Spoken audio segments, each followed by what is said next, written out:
নানুরে BJP নেতার বাড়ি লক্ষ্য করে বোমাবাজি ও হুমকির চিঠি রেখে দেওয়ার পর দলীয় কার্যালয়ে আগুন লাগিয়ে দেওয়ার অভিযোগ তৃণমূলের বিরুদ্ধে। নানুরের তিলুটিয়া গ্রামে বিজেপি নেতা রসময় দাসের বাড়ির সামনে বোমাবাজি ও হুমকির চিঠি রাখার অভিযোগ ঘিরে চাঞ্চল্য। অভিযোগ, কিছু দুষ্কৃতী তাদের বাড়ির সামনে বোমাবাজি করে, পরে সেখানে সাদা থান, মাটির সরা, ধূপবাতি ও ফুল রেখে দিয়ে যায় বলে দাবি পরিবারের। পাশাপাশি সেখানেই একটি কাগজে বিজেপি নেতা রসময় দাসকে উদ্দেশ্য করে হুমকি দেওয়া চিঠিও রাখা হয়েছিল বলেও অভিযোগ। এই ঘটনাকে কেন্দ্র করে ব্যাপক চাঞ্চল্যের সৃষ্টি হয় সমগ্র গ্রাম জুড়ে। পরে পুলিশ এসে তদন্ত শুরু করে। এই ঘটনায় বিজেপি নেতা রসময় দাসের অভিযোগ, গ্রামের সাবমার্সিবলের 1 লক্ষ টাকারও বেশি বিদ্যুৎ বিল নিয়ে দীর্ঘদিন ধরে সমস্যা চলছিল। গ্রামবাসীরা সেই টাকা মিটিয়ে দিলেও তৃণমূলের কয়েকজন কর্মী তা বিদ্যুৎ দপ্তরে জমা দেননি বলে তার দাবি। বিষয়টি নিয়ে প্রতিবাদ করায় আগেও তাকে হুমকি দেওয়া হয়েছিল বলে অভিযোগ। তাতেও তিনি না থামায় তার বাড়ির সামনে বোমাবাজি করে ভয় দেখানোর চেষ্টা করছে বলে দাবি বিজেপি নেতার। জানা গেছে, ঘটনাস্থলে কয়েকটি বোমা পড়ে থাকলেও সেগুলি বিস্ফোরণ হয়নি। পরে বোলপুর থেকে আসা একটি গাড়ির চাকার তলায় পড়ে একটি বোমা ফেটে যায় ও বাকি বোমাগুলি পুলিশ এসে উদ্ধার করে নিয়ে যায় বলে জানা গিয়েছে। এছাড়াও সংশ্লিষ্ট গ্রামে বিজেপি পার্টি অফিসেও আগুন লাগানোর অভিযোগ ওঠে। নানুর থেকে শুভদীপ গুইয়ের রিপোর্ট, বিগ নিউজ বাংলা। নানুরের বিজেপির 1 নম্বর মন্ডলের জয়েন্ট সেক্রেটারির বাড়িতে বোমা পড়েছিল। ওই সাদা থানবির প্লাস লিখে দিয়ে গেছে যে এই বাড়ি যদি না আসে তাহলে তুমি নিয়ে যাও, বিক্রি করা যাবে না। কি বলবেন? দেখুন, এইরকম ঘটনা 21 সালের নির্বাচনের পর থেকে মাঝে মাঝে কোথাও কোথাও ঘটছে। তৃণমূল যারা করেছে, তৃণমূল করে যারা ব্যক্তি স্বার্থ চরিতার্থ করেছে, তারা তো ভুলতে পারছে না যে ক্ষমতাটা আমাদের হাতে নেই। অতএব ওরা একটা কথা থাকে যে ক্ষমতায় না পেরে ভাতে মারো। ওই জন্য ভাতে মারার ওরা কর্মী কার্যকর্তা দিকে পেরে উঠছে না। অতএব আতঙ্কের পরিবেশ তৈরি করো, ভীতি সঞ্চার করো, একটা সন্ত্রাস যুক্ত একটা এলাকা হবে এরকম একটা বাতাবরণ তৈরি করো। এই পলিসি নিয়ে তৃণমূলের কিছু লোক এখনো চলছে। ওরা মনে করছে আমরা সেই মানুষ মরে গেলে অনেক তার আত্মীয় স্বজনরা যেমন ঘুরে ছাড়তে চায় না, সেরকম ওরাও ওই ক্ষমতাটাকে এখনো ভুলতে পারেনি। তারা ভাবছে আমরা ক্ষমতায় আছি। আমি যে শুনেছি ওখানে বোম্বিংও হয়েছে, ওখানে সাদা থান নিয়ে এসছে। তো তারা কি মনে করছে? আমি পুলিশ প্রশাসনের কাছে আপনাদের মাধ্যমে বার্তা দিতে চাই, অবিলম্বে এইসব যারা করছে তাদেরকে ধরে গ্রেপ্তার করে উপযুক্ত ব্যবস্থা হোক, এবং যেখানে যত বোম বারুদ আজও পর্যন্ত মজুদ আছে সেগুলোকে মুক্ত করা হোক। প্রশাসন কি করছে এখানে বসে? এখনকার তৃণমূলের যেমন আছে, তৃণমূলের নেতাদের কথায় যেতে পারতো না, কাজ করতে পারতো না। এখন তো বিজেপি ফ্রি হ্যান্ড ছেড়েছে। বিজেপি কোথাও বলে না যে অন্যায় কাজে মদত করো। তাহলে প্রশাসন কেন করছে না? কার মদতে করছে না? কার স্বার্থে করছে না?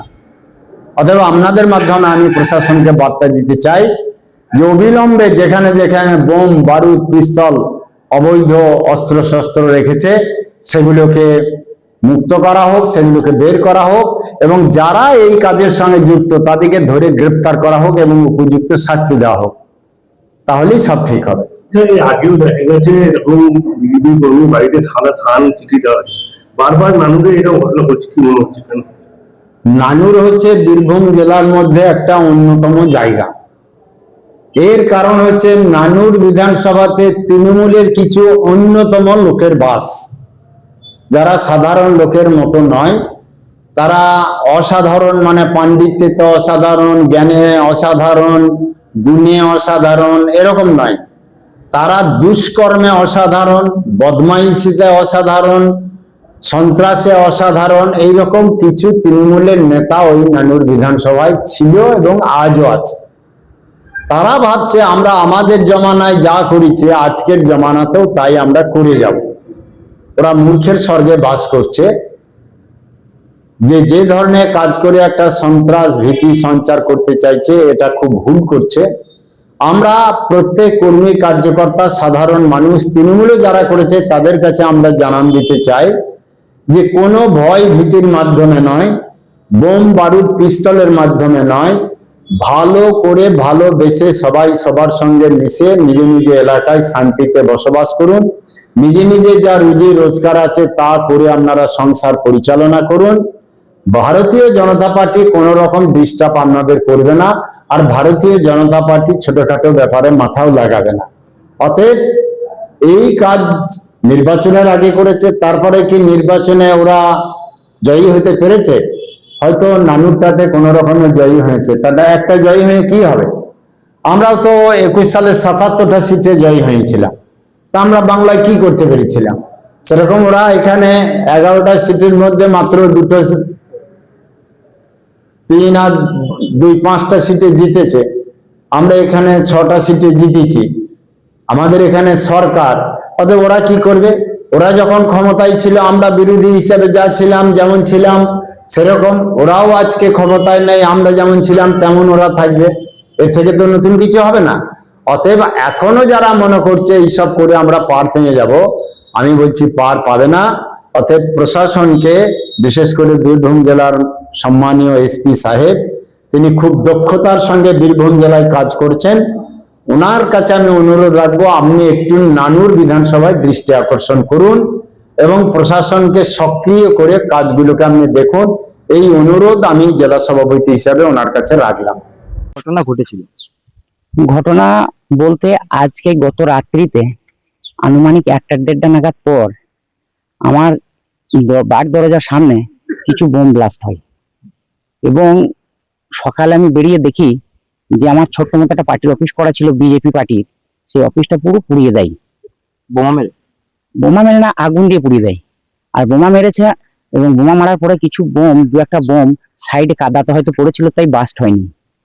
তো আমাদের এই পাশে একটা পুকুর আছে, এই পুকুরে বোলপুর থেকে একটা বাবুয়া বলে নাম আড়তবালা মাছ ধরতে এসেছিলেন এবং ছোট হাতি গাড়ি নিয়ে, এবং গাড়িটা ব্যাক করতে গিয়ে চাকাতে একটা বোম পড়ে বাস্ট হয়ে যায়, তাতে তার গাড়ির কিছু ক্ষতি হয় এবং নিজেও ক্ষতি হয়।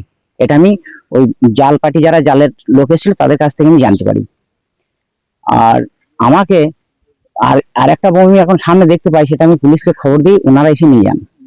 আর এই সামনে আমার এই দরজার সামনে একটা সাদা থান কাপড়, একটা লাইফ থ্রেড লেটার, একটা মাটি সারা, কিছু ফুল, ফুলের মালা, শলকা, এইসব দিয়ে আমাকে হুমকি দিয়ে যায়।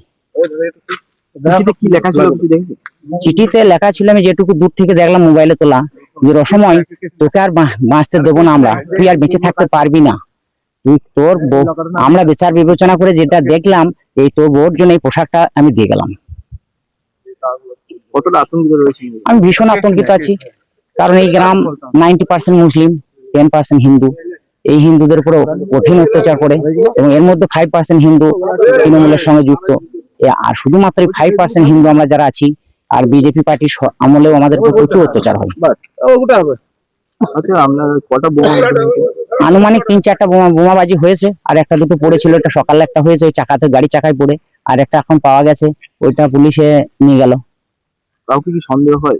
তৃণমূলের লোকের কাজ সম্পূর্ণ, কারণ 2 দিন আগে তৃণমূলের লোকের সঙ্গে আমার এক কথা হয়েছিল, সেইভাবে থানাতেও ডাকা হয়েছিল। আমাদের গ্রামে পানীয় জলের যে একটা সমস্যা, সেই পানীয় জল মাঠের একটা সাবমার্সিবল থেকে আসছে এবং গোটা গ্রামের লোকে সেই জল খায়, এবং সেই জল চালাতে গেলে যে ইলেকট্রিক বিল, সেটা গ্রামের ফান্ড টাকা থেকে দেওয়া হতো, সেই টাকাটা তৃণমূলের লোকে দেয়নি। 1,21,000 টাকার মতো বিল বাকি আছে, সেইটা আমরা বলেছিলাম দিয়ে দেওয়ার জন্য, তার জন্য আমাদেরকে মারতে এসেছিল, সেই দিন হয়তো আমাকে মেরেই ফেলতো। সেই জন্য আমি পুলিশকে জানিয়েছিলাম এবং পুলিশে আমাকে ডেকেছিল থানাতে, আমি সেখানে গিয়েছিলাম, কিন্তু ওনারা যান নাই। তারা কি গ্রামেরই? তারা এই গ্রামেরই। আচ্ছা, তারা কি কোনো নেতা ঘনিষ্ঠ? নেতা ঘনিষ্ঠ মানে তারা তৃণমূলের নেতা, বাইরে থেকে লোক আনে। 21শে বিধানসভা ভোটের সময়ে আমাদের বাড়ি ভাঙচুর করেছিল, আমরা গ্রাম ছাড়া হয়েছিলাম, আমার প্রায় 62 লক্ষ টাকার প্রপার্টি নষ্ট করেছে। সেই সব প্রপার্টি আমার আজও পড়ে আছে। তখন আমি আমার পার্টি কার্যকর্তাদেরকে জানিয়েছিলাম, কিছু করতে পারিনি, তখন থেকে আমাদের পড়ে সারিছে। আমরা কি এখন এই ঘটনাটা জানিয়েছেন আমাদের উচ্চ নেতৃত্বে? এই ঘটনাটা আমি যতদূর সম্ভব, যতজন নেতার সঙ্গে কথা বলতে সুযোগ পেয়েছি, সবাইকে আমি জানিয়েছি। এরপর কি চাইছেন আমরা? এর একটা সুষ্ঠু বিচার ব্যবস্থা আইনের মাধ্যমে হোক, এটা আমি বলবো। তা না হলে আমাদের মতো হিন্দুদের আবার এই গ্রাম ছেড়ে পালাতে হবে, আমাদের আর এখানে বাস হবে না। পুলিশকে জানিয়েছেন? পুলিশকে জানিয়েছি। পুলিশ কি বলছে? পুলিশ তো আমাকে এখনো পর্যন্ত কিছু বলেনি। এর আগেও যে ঘটনাগুলো ঘটিয়েছিল পুলিশকে জানিয়েছিলাম, হয়তো একটা কেস হয়েছে, কিন্তু সেইভাবে তেমন কিছু এখনো ব্যবস্থা কিছু হয়নি। এরপরে কি ব্যবস্থা হবে কিনা জানি না। এটা আপনাদের মাধ্যমে আমি বলতে চাই, আমার ভারতীয় জনতা পার্টির উচ্চ নেতৃত্ব যারা দিচ্ছেন তেনারা যেন দয়া করে একটু দেখেন, না হলে আমাদেরকে এখান থেকে পালিয়ে যেতে হবে। তাহলে আপনারা কি উচ্চ নেতৃত্ব থেকে এবার আশ্বাস পাচ্ছেন মুখ্যমন্ত্রী তরফ থেকে? আশ্বাস পাচ্ছি, কিন্তু সেরকম কাজ পাচ্ছি না। আমার 21 সালের পর থেকে আমাদের এত কিছু হয়েছে, এত ক্ষতি হয়েছে, আজও সেই ক্ষতি হয়েছে। আমার একটা দাদা প্রতিবন্ধী, আপনাকে আমি দেখাবো, তাকে এত মার মেরেছিল, তাকেও, আমাদেরকে তো মেরেছিল, তাকেও ছাড়েনি। কত সালে? সেটা 21 সালে। এই দুষ্কৃতীরাই ঘরে বাড়ি ভেঙে দিল? ঘর বাড়ি ভাঙচুর, লুটপাট। আমার প্রায় 64 বিঘা ভূমি গ্রীষ্মে ধান লাগানো ছিল, কাটতে দেয়নি, বর্ষায় চাষ করতে দেয়নি। তারপরে আমার বাড়িতে ট্রাক্টর ভেঙেছে, দুখানা হাই স্কিং মেশিন ভেঙেছে, মোটর বাইক ভেঙেছে, সাইকেল থেকে শুরু করে ঘর বাড়ি টোটো সবকিছু ভেঙে চুরমার করে দিয়েছে এবং লুট করে নিয়েছে সব। তাহলে এখন আপনারা কি চাইছেন? আমরা চাই, আপনাদের মাধ্যমে বলতে চাই, যদিও আমাদের উচ্চ নেতৃত্বরা যদি না একটু দেখেন, তাহলে হয়তো আমরা বেঁচে থাকতেই পারবো না। আমার নাম আর পরিচয়? আমার নাম রসময় দাস। আমি নানুর বিধানসভার 1 নম্বর মন্ডলের জেনারেল সেক্রেটারি পদে কাজ করছি।